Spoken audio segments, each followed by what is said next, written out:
3장 11절에서 16절까지 같이 읽습니다. 나은 사람이 베드로와 요한을 붙잡으니 모든 백성이 크게 놀라며 달려나아가 솔로몬의 행각이라 불리우는 행각에 모이거늘 베드로가 이것을 보고 백성에게 말하되 이스라엘 사람들아 이 일을 왜 놀랍게 여기느냐 우리 개인의 권능과 경건으로 이 사람을 걷게 한 것처럼 왜 우리를 주목하느냐 아브라함과 이삭과 야곱의 하나님 곧 우리 조상의 하나님이 그의 종 예수를 영화롭게 하셨느니라. 너희가 그를 넘겨주고 빌라도가 놓아주기를 결의한 것을 너희가 그 앞에서 거부하였으니 너희가 거룩하고 의로운 일을 거부하고 도리어 살인한 사람을 놓아주기를 구하여 생명의 주를 죽였도다. 그러나 하나님이 죽은 자 가운데서 그를 살리셨으니 우리가 이 일의 증인이라. 그 이름을 믿음으로 그 이름이 너희가 보고 아는 이 사람을 성하게 하였나니 예수로 말미암아 난 믿음이 너희 모든 사람 앞에서 이같이 완전히 낫게 하였느니라. 성령의 역사는 항상 사람들을 놀라게 하죠. 11절 다시 한번 보겠습니다. 나은 사람이 베드로와 요한을 붙잡으니 모든 백성이 크게 놀라며 달려나와 솔로몬 행각이라 불리우는 행각에 모이거늘. 이렇게 말씀하고 있죠. 나면서부터 안진뱅이로 구걸하면서 살 수밖에 없었던 사람이 벌떡 일어나서 하나님을 찬양하고 뛰어다니고 있기 때문에 그를 아는 사람들은 모두 놀랄 수밖에 없었습니다. 그는 장애를 가지고 태어났기 때문에 아마도 젖을 떼기 전에 성전 미문에 놓여지고 구걸하는 삶을 인생으로 그렇게 이어져 왔을 것입니다. 왜냐하면 유대 사회에서는 그렇게 출생한 것은 부모의 죄 때문이라고 믿었기 때문에 그렇게 태어난 아이들은 부모가 그렇게 버리거나 아니면 부모들 또한 냉대를 받아서 사회적 지위를 모두 잃고 그 장애가 된 아이를 성전 미문 앞에 놓고 구걸하는 것 외에는 생계를 이어갈 방법이 없었기 때문입니다. 어떻게 그런 일이 있을 수 있느냐라고 생각을 하지 말아야 합니다. 오늘날에도 2000년이 지난 오늘날에도 지구촌 곳곳에서는 잘못된 사회관념에 희생당하는 사람들이 여전히 많기 때문입니다. 우리라고 다르겠습니까? 익히 잘 아는 말씀이지만 인천공항이 생기기 전에 김포공항에서 국제선이 뜨고 또 도착했을 때 한국에 처음 오는 외국인들이 한밤중에 도착해서 서울 하늘을 보고 깜짝 놀랐다고 그러죠. 빨간 십자가가 왜 그렇게 많습니까? 그렇게 교회가 많음에도 불구하고 오늘날 버려지는 아이들을 보게 되면 장애를 가진 아이들이 상당한 비율이라고 하는 슬픈 사실을 우리는 보도를 통해서 확인하고 있습니다. 상당히 부끄러운 이야기죠. 이렇게 한번 질문을 해볼 수가 있습니다. 그러니까 장애를 가진 아이를 출산한 부모가 죄인인가? 아니면 그런 아이를 버린 부모가 죄인인가? 좀 냉철하게 생각을 해봐야 되겠죠. 그러나 이 질문은 양자택일의 문제가 아닙니다. 왜냐하면 한 가지 더 고려해야 할 상황이 있기 때문인데요. 그것은 부모들로 하여금 장애아를 더 신경 써서 키우는 게 아니라 버리게 만드는 사회, 그런 관념, 그것을 여전히 버리지 못하는 그런 사회 또한 죄에서 자유로울 수 없기 때문입니다. 예수 그리스도의 이름으로 낳은 사람은 적어도 많은 사람에게 알려져 있었습니다. 4장 22절을 보면은요, 이 표적으로 병 나은 사람은 40여 세나 되었더라. 이렇게 말씀하고 있습니다.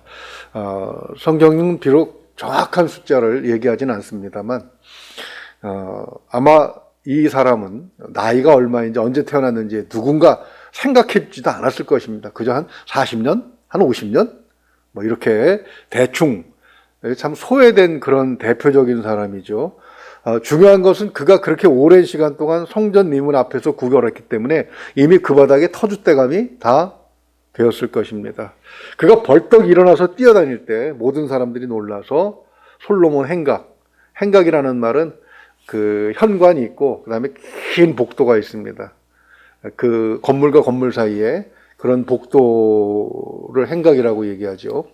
바로 그곳에 사람들이 모여 들었던 것이죠. 베드로는 이 기회를 놓치지 않았습니다. 복음을 전하는 기회로 삼은 것이죠. 12절부터 시작해서 26절까지의 설교 내용은 신앙이 없는 사람들에게는 좀 생소할지 몰라도 오래 믿은 우리에게는 귀에 못이 박히도록 들은 말씀입니다. 누구나 아는 말씀이고 또 익숙한 그런 말씀이죠. 그러나 익숙하다고 해서 베드로가 전도한 것과 같은 그런 방법을 따르지는 않습니다. 그것은 이 설교의 결과, 즉 4장 4절 한번 보십시오. 이 설교 후에 어떤 결과가 나타났습니까? 긍정적인 결과를 보자면 남자의 수가 약 5천이나 되었더라. 4장 4절 그렇게 돼 있죠. 이 놀라운 능력이 나타난 그런 이유에 대해서 우리가 별로 주목하지 않기 때문에 그렇습니다. 하나님께서 이 별 볼 일 없는 갈릴리에서 손바닥만한 호수에서 고기 잡던 그런 사람들을 통해서 이 놀라운 일을 행하게 하시는 이유가 무엇인가? 우리는 여기에 오늘 말씀을 보면서 좀 집중을 해보려고 합니다. 그러니까 베드로의 설교를 능력 있게 한 이유를 보게 되면 먼저 사도들이 가지고 있는 배경을 한번 생각을 해봐야 돼요. 2장 41절 거슬러 올라가서 한번 좀 보시겠습니까? 첫 번째 설교를 했을 때에 어떤 결과가 나타났어요? 그 말을 받은 사람들은 세례를 받으며 이날의 신도의 수가 3천이나 더하더라. 이렇게 얘기하고 있죠. 근데 3천으로 끝난 거 아닙니다. 2장 47절을 보게 되면 하나님을 찬미하며 온 백성에게 칭송을 받으니 주께서 구원받는 사람을 날마다 더하게 하신다고 했으니까 지금 베드로와 사도들 배경 뒤에는 3천 명보다 훨씬 더 많은 사람들이 있었어요. 지금 사람을 일으켜서 기적을 일으켰어요. 이걸 전도의 기회로 삼기로 했습니다. 사람들을 보내서 그 사람들 다 모으라고 어디다가 성전 앞에.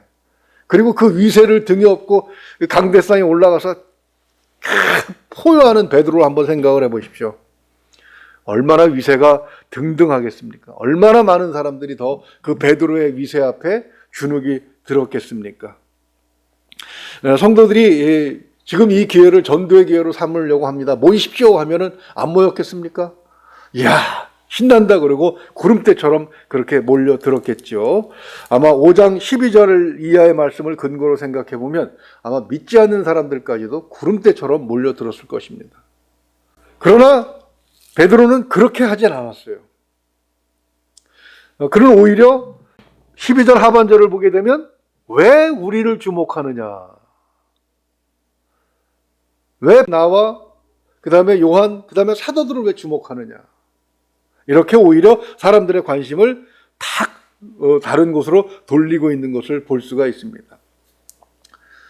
그렇게 많은 군중을 동원하지 않더라도 사실 40여 년간 안진뱅이로 살았던 사람을 고친 그 일만으로도 기세는 충분했을 것입니다. 그러나 베드로는 그 기세를 이용하지 않았죠. 우리 12절을 다시 한 번 더 읽어볼까요? 베드로가 이것을 보고 백성에게 말하되 이스라엘 사람들아 이 일을 왜 놀랍게 여기느냐? 우리 개개인의 권능과 경건으로 이 사람을 걷게 한 것처럼 왜 우리를 주목하느냐? 아유, 저 같으면 나를 좀 봐라.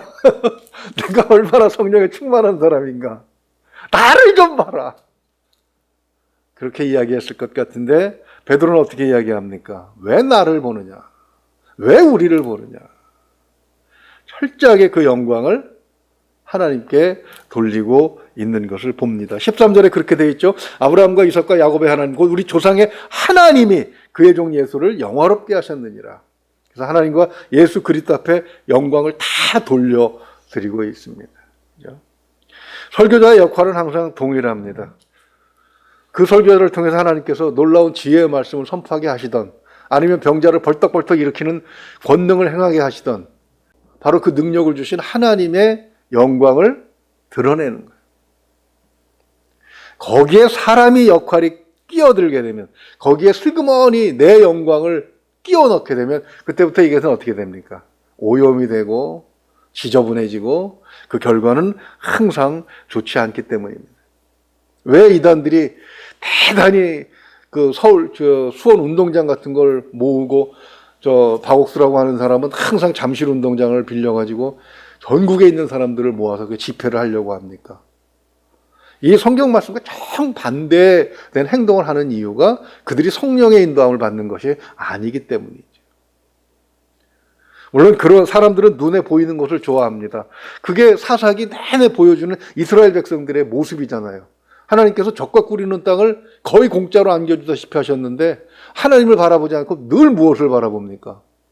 늘 눈에 보이는 화려한 금으로 만들고 은으로 만드는 우상들을 바라보잖아요. 그게 인간이라는 얘기입니다. 설교자들은 가끔 그런 유혹을 받습니다. 하나님께서 쥐꼬리 많은 어떤 능력 발휘하게 해 주셔도 그것 과대 포장하고 확대해서 내가 어떤 사람인데 이것을 드러내고 싶어 하는 거예요. 우리에게 이런 기회가 주어진다면 항상 우리가 유념해야 될 것이 무엇입니까? 베드로의 마지막 12절 마지막 말입니다. 왜 우리를 주목하느냐? 우리를 이렇게 능력 있게 하신 분은 누구시다? 하나님이시다라는 사실을 증인해야 되는 것이죠. 그래서 세 번째 보게 되면 15절 하반절을 보십시오. 우리가 이 일에 증인이라 이렇게 얘기합니다. 13절 하반절에서부터 그는 예수 그리스도를 빌라도에게 넘겨준 것이 지금 설교를 듣고 있는 유대인들이라고 당당하게 얘기하고 있습니다. 그는 거룩하고 의로운이었습니다. 14절을 보게 되면 그 거룩하고 의로운이 대신에 살인자를 택한 것이 너희들이다. 15절 보십시오. 그는 생명의 주였는데 오히려 생명을 주시려고 오신 사람인데, 생명의 주라는 말을 헬라어 원어 이렇게 풀어보게 되면 생명을 우리에게 주시려고 오신 분, 생명의 길로 이끌어 가시는 분, 그런 분이신데 그를 오히려 죽인 것이죠. 그러나 하나님께서 죽은 자를 살리신 것, 이것을 생각한다면 안진뱅이가 일어나는 것 같은 것은 기적도 아니지 않느냐?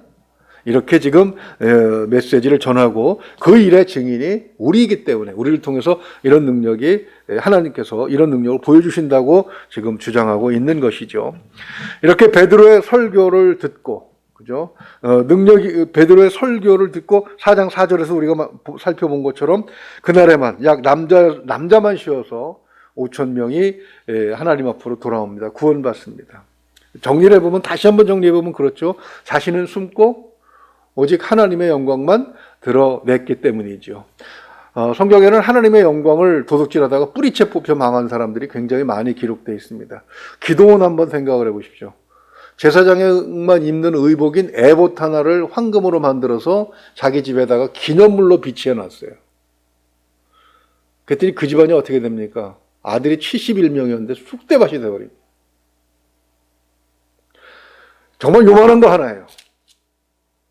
그러나 기도원이 행한 일은 아무것도 없습니다. 하나님께서 다 행하신 일로 드러내기를 원하신다는 사실을 기도원의 경우를 통해서 우리가 알 수가 있습니다. 사무엘상 1장 2장에 나오는 그 제사장 엘리야들을 한번 생각을 해보십시오. 그는 심지어 성전에 있는 하나님의 이름을 수종드는 여인들까지 건드렸습니다. 오늘날에도 그런 사람들은 언론지상에 끊임없이 등장을 하고 있죠. 사울왕 같은 경우도 우리는 그 케이스로 한번 볼 수가 있습니다. 아말렉과 싸우라고 하셨을 때 승리를 주시겠다고 약속하신 분이 하나님이시고 그 약속에 따라 그는 승리합니다. 그리고 그 영광을 자기 것으로 하려고 했을 때 결국 하나님께 버림을 받게 되지요. 앞에서 말씀드린 것처럼 오늘날에도 자신의 능력을 더 선전하는 그런 자들이 있고, 우리는 그런 것들을 어떤 기준으로 삼아야 됩니까? 정말 하나님의 목회자인지 아니면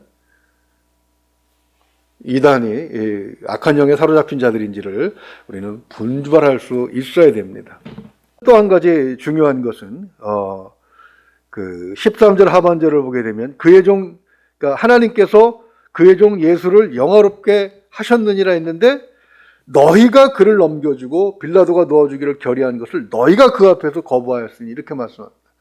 그러니까 하나님의 아들 예수 그리스도, 의로우신 분을, 거룩하고 의로우신 분을 십자가에 못 박게 한 것은 누구다? 지금 설교를 듣고 있는 너희들 유대인들이라, 이런 얘기. 굉장한 용기가 필요하죠. 오늘날 이 설교를 그대로 할 수는 없습니다. 왜 그러냐면 지금이 유대사회처럼 구약 성경에 익숙한 사람들이 아니기 때문에 내일 살펴볼 말씀은 전부 구약의 내용을 해석한 것으로 이루어져 있습니다. 그런 설교를 이해할 수 있는 사람들이 유대 사회였기 때문에 이 메시지가 그대로 가서 그 마음에 박힐 수가 있었던 것이죠. 그래도 용기는 필요했습니다. 그러나 사실 돌이켜보면 성령께서 함께 하신다면 두려울 것이 무엇이겠습니까? 중요한 것은 지혜지요. 용감하다고 해서 아무데나 막 들이대, 유대사회도 아닌데, 이제 우리가 사도행전을 보게 되면 그 놀라운 바울도 아테네에 가서는 전도에 실패하는 경우를 보게 됩니다.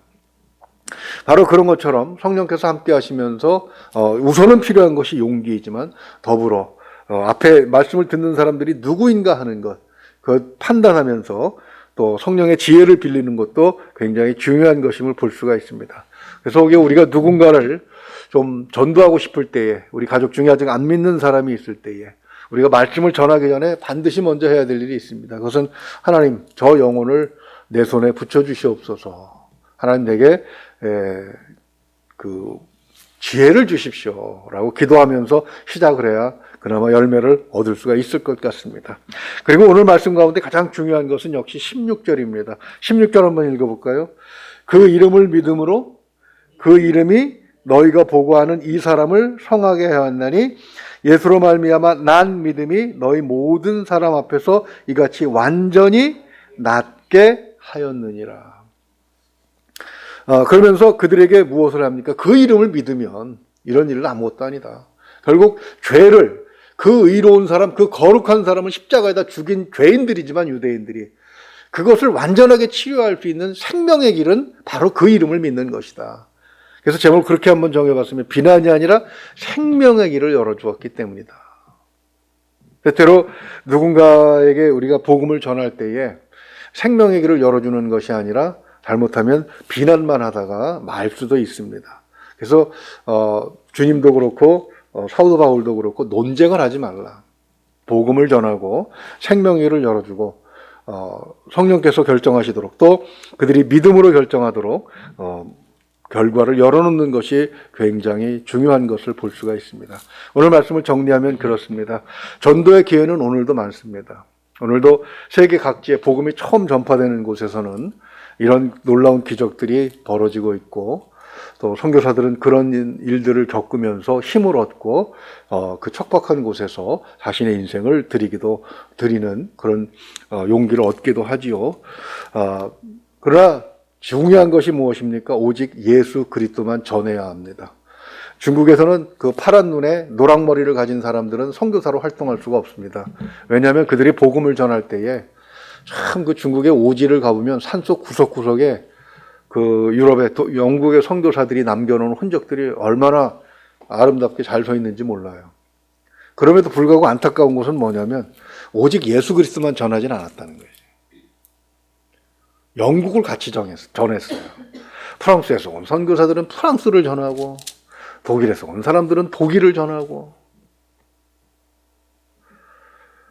그러다 보니까 그 중국 사람들은 파란 눈에 그 노랑머리를 가진 사람들이 복음을 전하면 저놈들이 스파이라고 아주 딱 찍어놓고 듣지도 않습니다.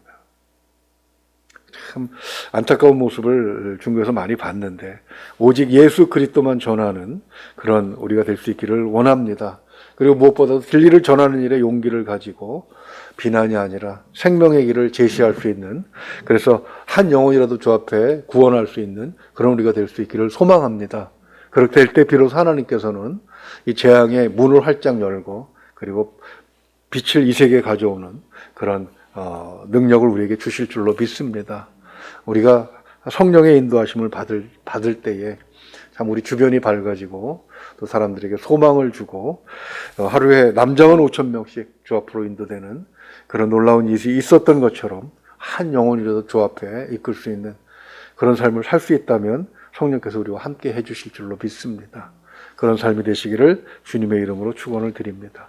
기도하겠습니다. 하나님 은혜 감사합니다. 올 한 달도 주님의 뜻 가운데 온 가족 성령 충만하게 하시고 지켜주시옵소서. 장재준 정의자 원사님 들으셨습니다. 그리고 또 감사도 잘 받으셨고 감사를 드립니다. 기도합니다. 은혜로우신 우리 아버지 하나님, 5월을 하나님의 말씀으로 은혜롭게 시작하게 하시니 감사합니다. 코로나19가 해결될 기미는 여전히 보이지 않고 오히려 이것이 이제 토착화되어 앞으로 매년 백신을 맞아야 되는 그런 상황에 이를 수도 있다는 암울한 보도들이 나오고 있습니다.